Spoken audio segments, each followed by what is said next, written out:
thanks to the support as a channel member, Wolf Better. So how does it feel writing all those checks for like £30 million summer spending? Imagine if we didn't get the Champions League money we were expecting now. No, I'm not laughing either.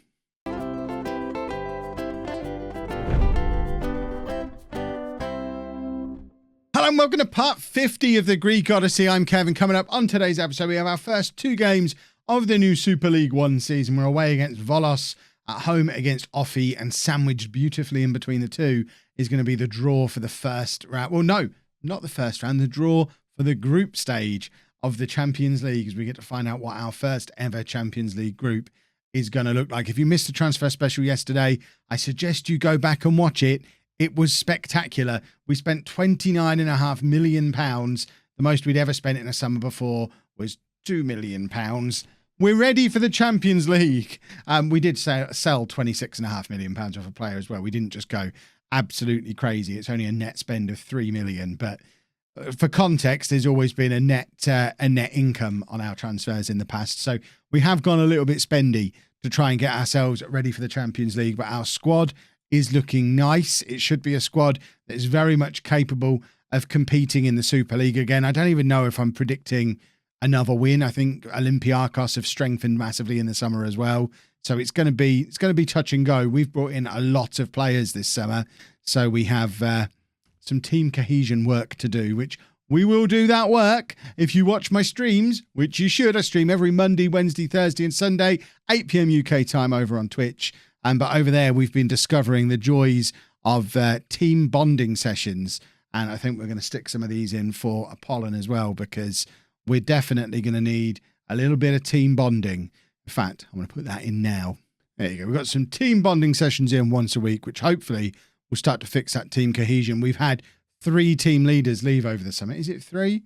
Androutsos and Kios were definitely team leaders. Maybe it's 2 team leaders leave, but we've got a couple of new boys in here. Marola and Kalapitas have both stepped up to team leader status. Ryan Lawson is desperate to join them. But to be honest, Ryan, you're in your final year at the club. Man City have made it very clear we're not getting you on loan next summer, and we're not going to be able to afford to buy you either, although he's out of contract at Manchester City. Oh, no, he's not. He's out of contract with us. So, yeah, I think this is probably the final season of Ryan Lawson for a little while, but Marola is in for 2 more years. Obviously, Jura and Kalapitas are both here permanently. Let's get into this first game of the new season. We're away against Volos. This is the team we're putting out there. Don't worry, I've not dropped Damien. Damien is injured, or he's just recovering from an injury. Don't worry, I've not dropped Jura. Jura is injured or just recovering from an injury. So that's why it's looking a little bit different up front. I think my normal front 3 will still be Jura and Damien, unless this 3 looks sensational today. So our team for the first day of the new season. That's interesting. Why has Pastkev put Mendy in goal rather than new boy Werner? What on earth is the plan there, Pastkev? Can't for the life of me work out the logic behind that decision. But we've fixed it now. So Werner in goal. A back 4 of Pinheiro, Michaelis, Lawson and Kalapitas. Of course, Pinheiro, one of our new signings from yesterday. Camera, new boy in at the base of the midfield. Lebrou is going to sit down on the bench and think about what he's done. He's not been progressing quickly enough. This isn't the end for Lebrou, but it's the end of him being an automatic name on the team sheet. Camera's there definitely as an option to compete with him this year. Duffy and Bozic ahead of him. And then new boy De La Vega and new boy Feliciano working with Marola up front, who, as mentioned in yesterday's transfer special, Marola is now a natural inside forward and not a natural as a striker. So inside forward, where we've been playing him for the last year and a half, believe it or not, is now his position. So he's very much considered a wide player now. He'll go back to AC Milan one day and they'll wonder what happened to their striker. What has happened here? Why can't I do my own team talk? I don't know why I can't do a team talk. That's new. But I can't do a team talk. So this might not go to plan. Why would it not let me do a team talk? I don't even think it's been set somehow to assistant manager doing it for me, because it doesn't look like he did one. So I need to check that in the settings after this game. Let's not worry about it now. Let's hope that even without my words of inspiration, the boys are able to put a performance together for us today. I don't know why that's happened. Football Manager's falling apart. The amount of bugs and glitches I'm noticing in this game lately. It might be because I'm playing the game more than ever. I'm not usually running 3 saves during the summer like I am at the moment, if you include home on Twitch, which you should. I mean, that's like 13 seasons in. So we've got 3 long-term saves on the go at the moment, which is completely unheard of territory for me in July going into August. So maybe I've played it enough to really start breaking it. But we're 1-0 down against a team that were not in the Champions Group last season. And we are, of course, defending league champions. We've got a Champions League draw coming up very, very soon. I know we've got a few new faces in the squad, and it's going to take a little bit of time for them to bed in, but this is a game we absolutely must be winning if we're serious about competing with Olympiacos again this year, which we have to be, because Mrs Wearmouth has told me that's what she's expecting. She wants a top 2 finish. So we don't have to necessarily finish above Olympiacos, but we have to be competitive with Olympiacos. And PAOK have been spending money this summer as well. So there's business going on at PAOK. So it's not going to be a foregone conclusion that we are in that sort of breakaway top 2, because I don't think there is a breakaway top 2. Ike kept beating Olympiacos last year. PAOK are spending money. So we need to, bottom line, we need to win this game. Big, deep free kick from the new boy. It's so weird having an Apollon team that doesn't have Damien up front. We need to get him back fit quick. Calapitas to Lawson. It'd be even weirder when he's not part of the team anymore. Werner now plays it forward to Michaelis, who of course now is a permanent Apollon player. Came in as understudy to Chios last year, pushed him out of the team, signed permanently, and now Chios has left. That's a lesson in how to steal somebody's dinner from Michaelis. Marola with the shot from range and then an audacious dive, from what I can tell there. It looks like a penalty's been given. It was absolutely a dive, but I think it's going to be Marola stepping up to take his own penalty. It is, to make it 1-1. David Marola scores. He is a cheat, but we love him. And that's all that really matters, isn't it? As long as we love him, doesn't matter if he's a cheat. It's only really cheating if it's an opposition player cheating. If it's one of our guys, it's just a little bit cheeky. And he's a rascal. Look at him, cheeky rascal falling over. That's all it is. What is going on? Why? I'm not doing my own shouts either. Something has gone on in the staff responsibilities page that I haven't been in charge of, and somehow stuff has been given to my assistant manager to do that I don't want him to do.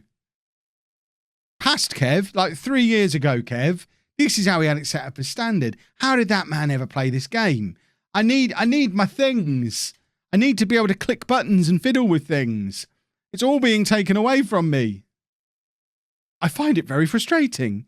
Right, Feliciano with he's kind of nodded it forward to where he should have been there, but there's the looking for the ball over the top, which he should be chasing. He's drifted very wide, though, as Bozic continues coming forward. And there, that was a goal. Do we have Hawkeye? That was a goal. That was over the line. That was a goal. No, not even going to look at it. Fantastic. Feliciano again. In swinging corner. Michaelis is out of the crossbar or a save. I'm not sure. We've hit the woodwork 3 times in this first half. I'm not sure if one of them was just then. Feliciano with another corner. Feliciano. I don't like this. He's done a good team talk, but we absolutely need to fix that, because I can't give him 10 minutes of passion. I can't demand more. These touchline shouts are ruining this team. He's just done another one that everyone's now not responding well to. Let me do the shouting. Calapitas. We did get a new director of football this summer. We got rid of the one that we had been having, and we promoted our under-19s manager to director of football. Now, I wonder if when I was resetting all of the staff responsibility stuff, I've somehow... I'm saying it's a bug. It's obviously not a bug. I've obviously pressed the wrong buttons when I was fiddling with staff responsibilities again when the new director of football was appointed. So it's completely my fault, but my word, is it frustrating. Duffy Plays it out beautifully to De La Vega, who cuts inside. And there's a debut goal for Pedro De La Vega. 2-1 to Apollon. Normal service has resumed, boys and girls. Let's not worry about that iffy start to this game. If you have a look at the match stats, we've absolutely dominated from that moment onwards, peppering the goal. So many chances created, so many collisions with white posts and crossbars. I mean, I'm saying posts as if that's not what they're called. They're called the posts, Kev. You could have just said the woodwork. You were trying to be fancy and not say woodwork, and all you've done is said it in a different way that's still quite common. Nothing fancy there at all. Right, Michaelis has committed himself there and not won the ball. It's pretty poor defending and has left us in a little bit of trouble because Michaelis is out of position, but luckily Werner is equal to the save. Pastkev didn't even pick him. Luckily, we ignore Pastkev. I mean, that's 2 mistakes from Pastkev today. What third stupid thing has he done? He's put the wrong goalkeeper in. He's messed up the staff responsibilities. There's bound to be another little treat that he's left lying around for us. We just don't know what it is yet. Right. Let's make some substitutions. We're going to bring on Kieran Blevins. Is this his debut? It is. This is his Apollon debut. He's played 48 times for a variety of other clubs, including 23 times in this division last year, scoring 8 goals. He is back. He is our third choice striker for this season, as discussed in yesterday's transfer special. Kieran Blevins, welcome to Apollon. Sanchez is going to come on as well, which means De La Vega can go back over that side and become a winger. And Blevins is another response to the Kev, you never play your youth brigade. Well, there you go. I'm playing one of my youth now. We might have let Kios go, but we've now got another one of our channel members in with a good old-fashioned solid Greek name, Kieran Blevins. Right, Bozic is going to be the final change, and we're going to bring on new boy Cordoba, who's a natural Mazzala. So another very attacking option in that central midfield. Blevins nods it down beautifully for Duffy, and Maddie, I think Maddie from the edge of the area. Michaelis plays it all the way back to Werner in goal. And I guess we're going to look to build again from here. It's with Lawson out to De La Vega. He's now switched over to the other side. He's got Calapitas just basically holding his hand as he tries to run. Not doing anything particularly useful with it, though. Lovely little ball through to De La Vega again, though, who squares it to Sanchez. And it's a debut goal for Claudio Sanchez as well. And it's now 3-1 to Apollon. And this is much more like what we were expecting from today. It's been a very good performance. Let's pretend we didn't concede that early goal, because since then it has been all Apollon. And that pass, who was that who hit that pass? Duffy. Of course it was Duffy. It's always going to be Duffy with a pass like that. It was ridiculously good, playing De La Vega in. And from there, I mean, it was a foregone conclusion. It was a nice cross. It was a tidy header. I've already made all my substitutions. Let's not try and make another one. All we need now to finish off a lovely first day of the season is a goal for young Kieran Blevins. It would be lovely to see that. And Cordoba's coming brilliantly there, and he's got a debut goal as well. It's 4-1 now. The new boys playing well together already. They're going to enjoy their team bonding session tonight. It's not tonight. It's in like 3 days, but they'll enjoy it all the same. Come on, give it to Blevins, somebody. Let's see it. Let's have a goal from him as well. It's not like he's never scored at this level before. 8 Super League goals last year.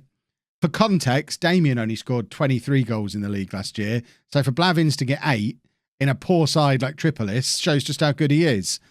Duffy in with number 5, and it is all getting a little bit messy for Volos now.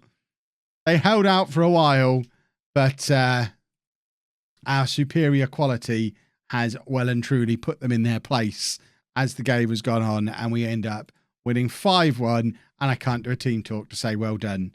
That needs fixing. Oh, we've just had our big pile of Champions League cash delivered, £13.3 million, or £13.13 million for getting through to the group stage of the Champions League, and it is time for the draw. As you would expect, we are 4th seeds. I don't actually know if Olympiacos made it through. They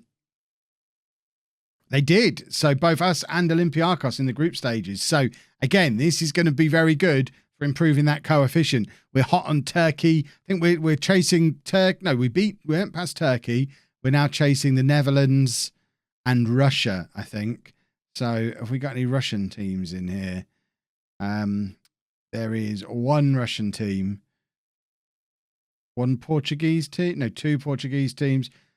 We'll be fine. Let's get the groups mainly drawn, and then we'll have a look to see which group we want. We know we're 4th seeds, so we don't have to faff about too much with this section. So let's have a look at these groups. We don't want that one. We don't want that one.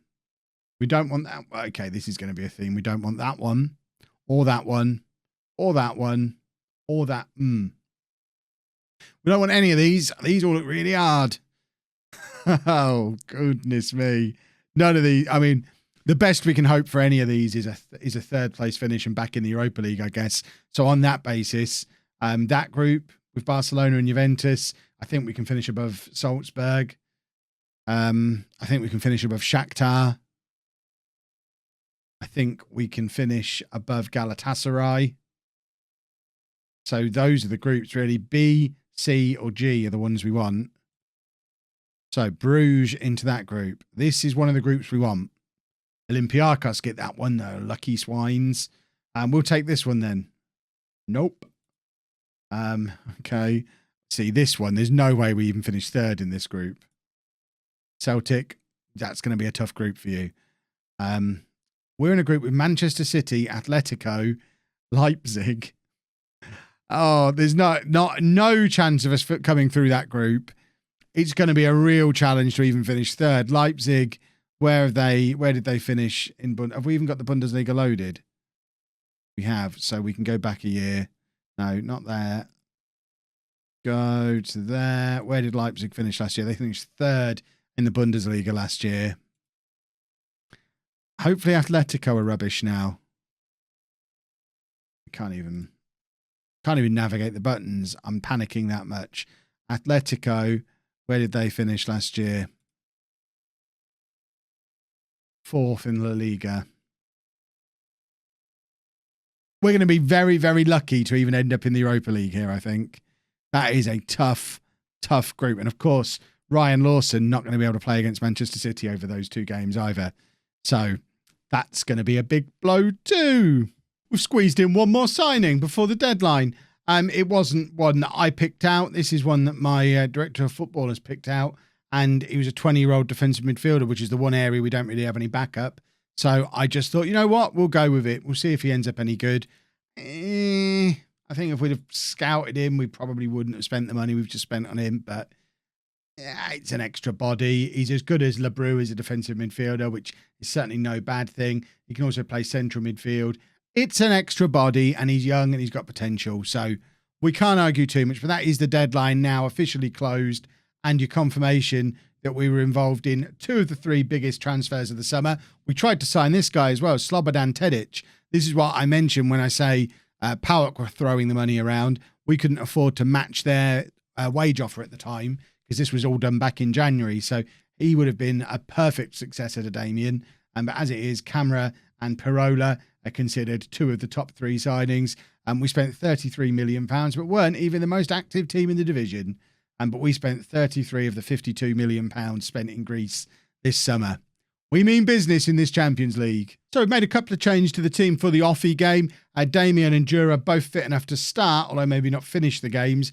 Jura can do 45 minutes. Damien can do 45 minutes. We probably don't need to rush the 2 of them back, but they're my favourites. I want to rush the 2 of them back. We're also bringing Cordoba into the midfield to give him a little bit of a try. Bozic is going to drop back and try his hand at being the defensive midfielder. It is not a long-term solution for him. But again, we're continuing to have Lebrou sitting around thinking about what he's done and deciding if he wants to start fulfilling some of his potential or not. We've now tried 2 different players in his role, and we've got a new boy who's just come in who can play in his role. Lebrou's days could be numbered if he doesn't step up and start fulfilling some of that huge potential that had him linked with so many big transfers back in his early days. Frank Lampard basically lived in Athens for a year when he was scouting him for Chelsea, and he just doesn't seem to be improving. Cordoba, though, puts us 1-0 up after less than 2 minutes against Offie. It's justification for him getting a start. He scored in the last game, earned him his start. He's now scored again. I said he was a natural Mazzala and a very attacking central midfield option. He seems to be living up to that billing with 2 goals from his first, 30 minutes of football for Apollon across 2 games. That's a good start to life at a new club. for someone who doesn't even speak the language yet. Kalapitas brings it down nicely, plays it forward to Duffy. Duffy plays it into Marola, who's going to look to beat his man. Maybe a Marola special is incoming. Marola beats his man, has the shot from range, but it's not enough to test the Offie goalkeeper. But it's been a very bright start for Apollon here. Offie haven't even been able to muster up a shot yet. We've had 2/3 of the possession. We just look like we've kind of hit the ground running this year as a very good side, which is interesting because we didn't exactly end last season running, limping over the line and really struggling to find goals in any tournament towards the end of the season. But there's Damien with his first goal of the season, first of many, I'm sure. That's why you rush Damien back into the team, because he's so good in the air. Even if he can't run around, you know he's going to score a header. And it's now 2-0. And Damien and Jura will both come off at half-time to get Feliciano and Della Vega back on to continue their integration into the squad. But Damien's done his bit. He's been part of a team that's going to go in at half-time at least 2-0 up, maybe 3-0 up if this move comes off. Jura brings it down nicely, finds Damien, who knocks it back to Bozic, finds Kalapitas. There is Marola, trying to tee up the Marola special. Damien's been fouled there, and I think it's going to be Marola stepping up for the chance to make it 3-0 just before half-time. It's Marola versus whoever this Offie goalkeeper is for 3-0, and Marola scores. He's never missing a penalty, is he? Such a confident penalty taker. Such a contrast from when that boy first arrived 2 or 3 years ago now. He was so nervous. He was so goal shy. He's now so assured that he'll just smash a penalty really hard into the corner like that. That has been an excellent first half. Let's just remember to make those 2 changes that need making for the 2 boys that are recovering from injuries. So double change at half-time. Della Vega and Feliciano come on. Damien and Jura can sit the rest of the game out, knowing that they've done their bit, and the 2 new lads can get on there and mix things up a little bit. I do like having a decent striker option to bring on and not just relying on Damien constantly. Having Feliciano in there, Feliciano, you can tell I'm recording this in advance. I still haven't seen you lot tell me how to say his name yet. I'm feeling Feliciano. I think that's the one. Almost certainly going to be Feliciano, and you're going to tell me I'm a buffoon. I'm used to it. It won't be the first time I've been called a buffoon on the internet. Right, we're going to bring Baldi on at right back for Kalapitas. It's absolutely not his natural position. He is a centre-back, but he can cover at right back. So let's give him the option to relieve Kalapitas of his duties and sit Kalapitas on the same naughty step as LeBroux, because Kalapitas is another one who's been here a long time, played a lot of games, and still isn't looking like fulfilling this potential. Feliciano is in and does not score. I think we probably need to be upgrading our training facilities. I know some people will mention coaches. We have the best staff setup in the league. Best coaches, best scouts, best medical team, but we only have average training facilities. We invest in it every time we can, but it's a long process going from the like wooden shack that we had as our training facilities before to trying to build it up to any kind of level. It might there's a Marola special for you. Lovely stuff.